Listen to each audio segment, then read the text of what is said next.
Wall gallery displays have become a very popular way to show off one's photography or artwork. In this video, I'm going to show you how to set up the wall art so you actually know before you're putting those holes in the wall how to set it up to make sure it's going to look fabulous. I'm also going to go through with you some of what I feel are the rules when choosing your wall art and your frames. And I'm going to show you where I've done this not only in my own home, but also in a client's home, as well as in a 3D rendering that we recently did for a client's dining room. So let's do this.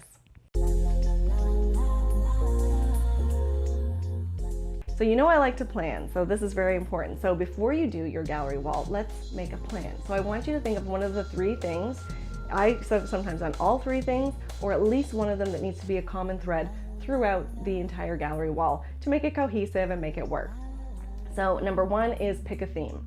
So for my client's front entryway here in her foyer, we decided to do all family photos. We wanted it to really show like, hey, this is a family-friendly, loving home. These are all photos of either their wedding or of their trips.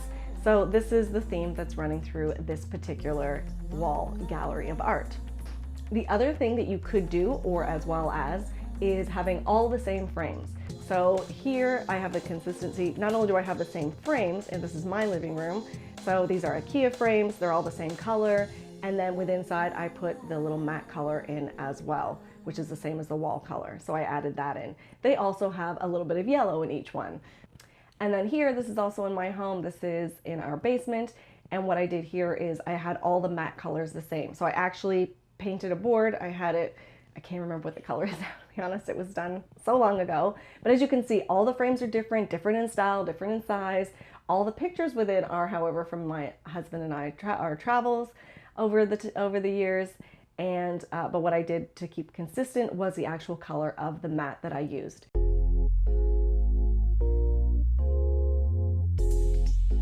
Okay, so now before you put a hole in the wall, because this can be really tricky, what you need to do is you want to measure out the space. So let's say it's going above a couch. You don't want it to exceed the actual couch itself, like the actual width of the couch. What I do is one of two things. I either use my 3D program like I did here, so you can see here where I set it up. This is for clients where you just saw their front foyer. This was the rendering.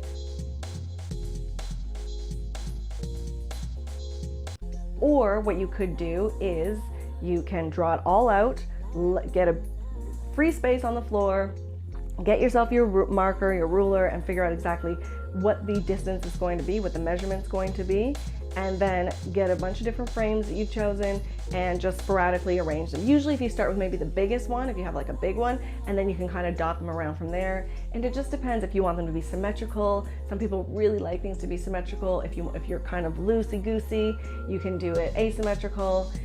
But basically you want to make sure that it all fits in where you want it to go over the space, leaving enough space in between each photo, but making sure that they're still close enough so they're still relating to one another and they're still within the same area, so they're not kind of too far away. So if you do it one of these two ways, then you shouldn't be putting a hole in the wall where it doesn't need to be, because that just frustrates everybody.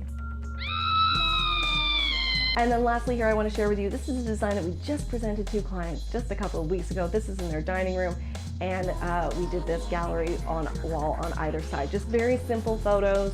The client actually does have their own photographs that they take, so we're going to maybe do some all black and white.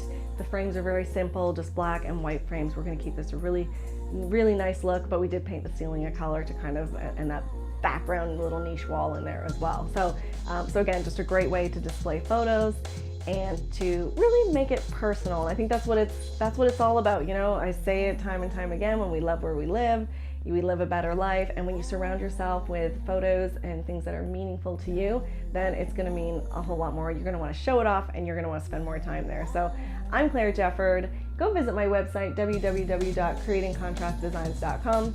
Like this video. Hey, why don't you share it if you think there was some useful information? I'm here every Wednesday. Subscribe and I'll see you next time.